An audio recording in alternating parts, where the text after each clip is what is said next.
सत्यम ब्रूयात प्रियम ब्रूयात, न ब्रूयात सत्यम अप्रियम। देखिए, जो हम सत्य बोलते हैं वह प्रिय बोलना चाहिए, लेकिन अप्रिय सत्य भी हमें नहीं बोलना चाहिए। ज्ञान गंगा के इस 3 पत्ती कार्यक्रम में आपका स्वागत है। कहा गया है कि कुछ बातें होती हैं जो सत्य होती हैं, फिर भी वे किसी को यदि अप्रिय लगें तो हमें नहीं बोलना चाहिए। और इन बातों को बोलने से संबंधित व्यक्ति बहुत अधिक परेशान होता है।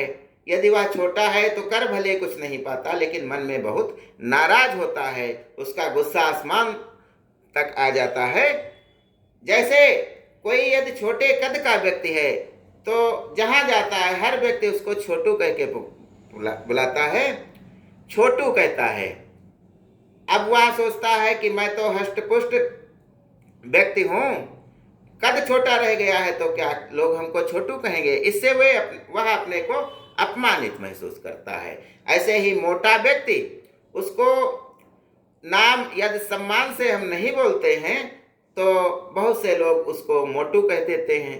तो इससे चाहे बच्चा हो चाहे बड़ा हो, बहुत अधिक क्रोधित होता है और उसको यह अच्छा नहीं लगता है। ऐसे ही काने को यदि हम काना कहते हैं, लंगड़े को यदि हम लंगड़ा कहते हैं, तो उसे ये खराब लगेगा। वह इतना खराब लगता है कि संबंधित व्यक्ति बहुत अधिक क्षुब्ध हो जाता है। यहां तक कि द्रौपदी ने जब दुर्योधन को ये कहा था, दुर्योधन जब गिर पड़ा था पानी में, तब उसने अट्टहास करते हुए कहा था, अंधे के तो अंधे ही होते हैं। तो ऐसा कहा जाता है कि इसी कारण महाभारत का युद्ध हो गया। फिर भी हम उससे कोई शिक्षा नहीं ले रहे हैं। इतने वर्ष हो गए हैं और हम फिर भी इन्हीं बातों में परिहास ढूंढते हैं, मनोरंजन ढूंढते हैं। इसीलिए कहा गया है, सत्य भले हो लेकिन वह अप्रिय है तो हमें नहीं बोलना चाहिए, क्योंकि वह संबंधित व्यक्ति के मन पर कितना कुप्रभाव डालता है, कितना उसको क्षुब्ध करता है, कितना उसको क्रोधित करता है, यह हम नहीं जानते हैं। तो सत्य भले हो लेकिन अगर अप्रिय हो तो हमें नहीं बोलना चाहिए। जैसे पहले होता था, बचपन में पढ़ा था, फिसला पैर गिरी ज्यों शीला, हंसी जोर से मीरा लीला, रिमझिम बरसा पानी। तो शीला का पैर फिसल गया है और मीरा लीला हंस रही हैं। तो पहले ये परिहास माना जाता था, लेकिन आज जब कोई फिसल करके सड़क पर या कहीं गिर जाता है और कोई हंसने लगता है तो यह दुष्टता कहा जाता है और यह अच्छा नहीं माना जाता है। तो ज्यों-ज्यों हम शिक्षित होते जाते हैं, हम उन मानकों को अपनाते जाते हैं जो मानव के प्रति अच्छी भावना रखने वाले होते हैं। फिसला पैर गिरी ज्यों शीला, हंसी जोर से मीरा लीला, ये तब अच्छा लगता था, लेकिन आज नहीं। आज हम सहयोग करते हैं। अनुपमा की जो सास है वो वही लीला है जो हंसी थी, और वो अब भी वैसे ही आचरण करती है, नाटक में ही भले हो। लेकिन हमें ध्यान रखना चाहिए कि जो दिव्यांग व्यक्ति हैं, जिनमें कुछ कम है, सारा शरीर एक जैसा नहीं है, एक रूपता नहीं है, कान या नाक या पैर कुछ खराब है, तो उनसे हमें अच्छे ढंग से व्यवहार करना चाहिए। यदि हम उनसे अच्छे ढंग से बोलते हैं, उनको छोटू मोटू न संबोधित करके उनको नाम से संबोधित करते हैं, या हमारा जो रिश्ता है उसके अनुसार भाई चाचा ऐसे संबोधित करेंगे, तो वे हमारे साथ अच्छा व्यवहार करेंगे। लेकिन पुराने समय में ऐसे व्यक्तियों के साथ हर आदमी उपहास करता था, तभी ये व्यक्ति बहुत क्षुब्ध हो जाते थे और इनको ज्यों ही कोई कुछ गलत पुकारता था, ये उससे लड़ाई झगड़ा मारपीट पर उतर आते थे।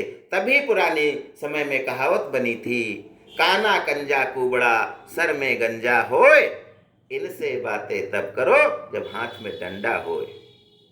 तो उस समय शिक्षा का अभाव था, तब ऐसी कहावतें प्रचलित थीं, लेकिन लोग चिढ़ाते रहते थे। लेकिन आज हम अपना प्रण लेते हैं कि ऐसे व्यक्तियों के साथ सदैव अच्छा व्यवहार, मृदुल व्यवहार जब हम करेंगे तो ये लोग भी क्रोधित नहीं होंगे, इनको मारने की आवश्यकता ही नहीं पड़ेगी। इनसे तो हमें और सहानुभूतिपूर्वक बात करनी चाहिए। तो इसीलिए कहा गया है, सत्य भले हो लेकिन उसको यदि अप्रिय हो तो हमें नहीं बोलना चाहिए। अगली मैं बात आपसे बताना चाहता हूं कि जेनेटेंगल आर्ट क्या होती है। जेनेटेंगल आर्ट होती है, यदि हम जमीन में बैठे हैं, धूल मिट्टी पड़ी हुई है, तो हम हाथ से कुछ न कुछ बनाते रहते हैं, कुछ न कुछ खींचते रहते हैं, लकीरें टेढ़ी बेढ़ी। ऐसे ही हमारे सामने यदि कागज कलम आ जाता है तो हम जो है अपने हाथ से कुछ, मन में कुछ नहीं है फिर भी हम आड़ी तिरछी रेखाएं खींचते हैं, तो इसको कहते हैं जेनेटेंगल आर्ट।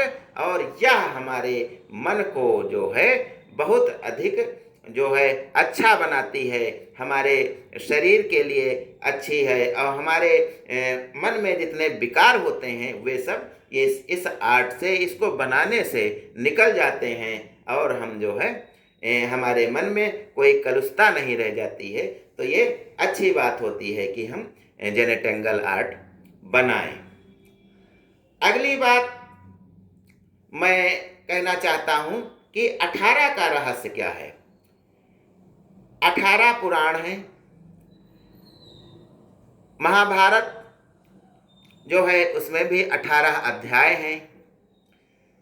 जब महाभारत का युद्ध लड़ा गया था तो 18 अक्षौहिणी सेना थी दोनों पक्षों की। 18 दिन तक यह युद्ध चला था। भगवान कृष्ण ने जो अर्जुन को गीता का उपदेश दिया था वह भी 18 दिन ही दिया था, और महाभारत के बाद 18 योद्धा ही शेष बचे थे। तो यह 18 का एक रहस्य है, क्या है ये किसी को पता नहीं है। इसके अलावा मैं बात करना चाहता हूं कि आजकल हम जब देखते हैं कि नॉर्मल डिलीवरी जो होती है वह घटती जा रही है, बहुत कम लोगों को नॉर्मल डिलीवरी हो रही है।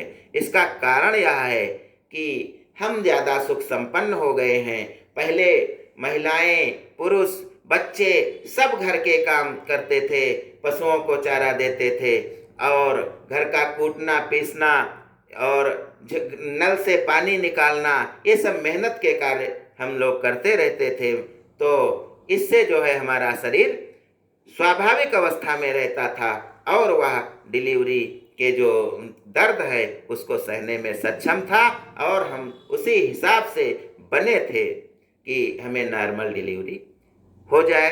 लेकिन आजकल हम सुख की ओर बढ़ने लगे हैं, हम प्रबुद्ध हो गए हैं, हम अपना काम अपने आप नहीं करते हैं, अपना जो है श्रम शक्ति उसको बचा करके रखते हैं। इससे हमारा शरीर कमज़ोर हो गया है और हमें तमाम तरह तरह की बीमारियां भी आ गई हैं।